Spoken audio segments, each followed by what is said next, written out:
بندہ ہدایت کی راہ پر گامزن ہو جائے۔ وَأْمُرْ أَهْلَكَ بِالصَّلَاةِ وَاصْطَبِرْ عَلَيْهَا، اور اپنے گھر والوں کو نماز کا حکم دیجئے اور خود بھی اس پر قائم رہیے۔ یہ حکم ہم سب کے لیے بھی ہے، گھر والوں کو نماز کا حکم دو۔ باپ ہے تو اولاد کے حوالے سے ذمہ داری، شوہر ہے تو بیوی کے حوالے سے ذمہ داری اس پر ہے نماز کا پابند بنانا۔ حضور نبی اکرم علیہ السلام نے فرمایا، ابو داؤد شریف کی روایت ہے، بچہ کتنے سال کا ہو جائے بھائی تو نماز کی تلقین، کتنے سال کا؟ ہاں اس حدیث کو یاد کریں، 7 سال کا ہو تو نماز کی تلقین، 10 سال کا ہو جائے تو بستر الگ کر دو، اب شرم و حیا کے معاملات، اور سختی کرو۔ اس سے مراد سر دیوار میں مار دینا نہیں، سختی سے مراد ہے اب بچے اور بچی کو پتا ہو کہ اگر میں نے نماز مس کی تو ابا کو غصہ آئے گا۔ جیسے ابا کو غصہ کہاں آتا ہے؟ جب نمبر کم آتے ہیں ایگزامز میں۔ ابا کو غصہ کب آتا ہے؟ جب بچہ ٹیوشن نہیں جاتا۔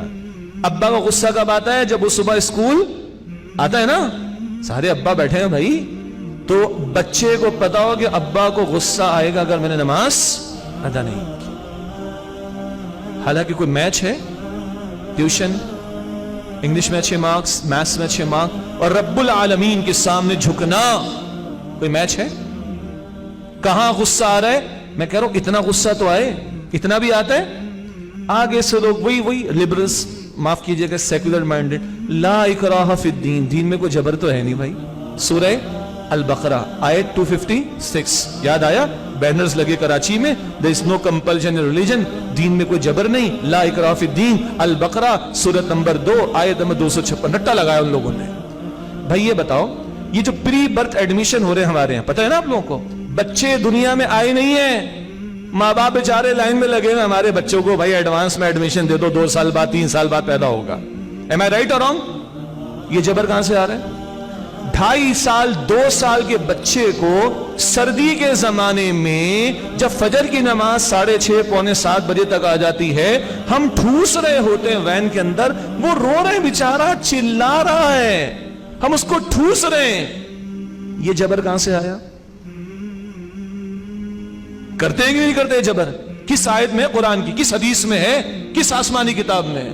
نہیں، اس بچے کی بیس اچھی ہو جائے گی، اس کی انگلش تھوڑی اچھی ہو جائے گی ٹیڑے منہ کے ساتھ، معاف کیجئے گا میں طنز کر رہا ہوں، یہ طنز کر رہا ہوں، بیس اچھی ہو جائے گی، ایٹماسفیئر اچھا ملے گا، انوائرمنٹ اچھی ملے گی، تو تم اپنے، معاف کیجئے گا بھائی مجھے انتہائی ادب سے عرض کر رہا ہوں، اپنے بچوں کی یہ بیس بنانے کے لیے تو اتنی سختی، ٹھوسے اس کو ہم صبح 6:30 بجے وین کے اندر، تھپڑ مار مار کے اس کو اٹھائیں صبح اور ٹھوسے وین کے اندر، یہ سختی تو بڑی اچھی لگ رہی۔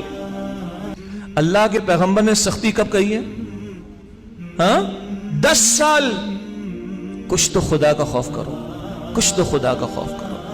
میں یہ ان لوگوں کے لیے کہہ رہا ہوں، یہاں تو میرے سب بھائی بہنیں بیٹھے جو دین کا درد رکھتے ہیں تبھی تو بیٹھے، جو قرآن سے محبت رکھتے ہیں تبھی تو 2 بجے تک بیٹھے ہیں رات کو، لیکن ہم نے یہ باہر نکل کے کام کرنا ہے دین کا، ہم نے اس ماحول میں کام کرنا ہے دین کا، تو ادھر ادھر سے باتیں آئیں گی، ہمارے ذہن خراب کیے جانے کی کوشش کی جا رہی ہوگی، کوشش کی جا رہی ہے انفیکٹ، تو ہمیں تیار رہنا چاہیے۔ یہ معذرت میں نے آپ کو نہیں سنانے کی معاذ اللہ کوئی طنز کیا ہے، نہ، وہ لوگ جو اعتراض کرنے والے ان کو جواب ہم نے دینا ہے بھائی، ان کو ہم نے جواب دینا ہے۔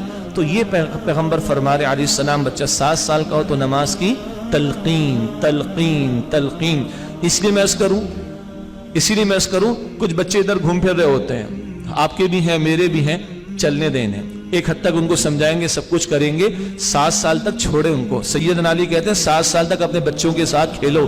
جاپان والوں نے 7 سال تک کتابیں بند کر دی ہیں بھائی، وہ کھیل کھیل میں آداب سکھا رہے ہیں، اخلاق سکھا رہے ہیں، باتیں سکھا رہے ہیں، یہ سکھا رہے ہیں، وہ سکھا رہے ہیں۔ سیدنا علی کی بات پر عمل کر رہے ہیں کہ 7 سال تک اپنے بچے کے ساتھ کھیلو، اور آج یہاں مائیں کہہ رہی ہیں ہمارا تو بچے ہی ہاتھ میں نہیں ہے، صبح اسکول میں، دوپہر میں ٹیوشن میں، شام میں جم میں ہے، رات میں ٹی وی کے سامنے، رہی سے کیسے اسمارٹ فون نے پوری کر دی، اماں کو مل ہی نہ تھا بچہ۔ بھائی بچوں کو ٹائم دیں پلیز، ٹائم دیں، لیکن 7 سال تک اور چیزیں بھی ہوں، پابندی کرائیں، سختی نہیں ہے، سختی آئے گی کب؟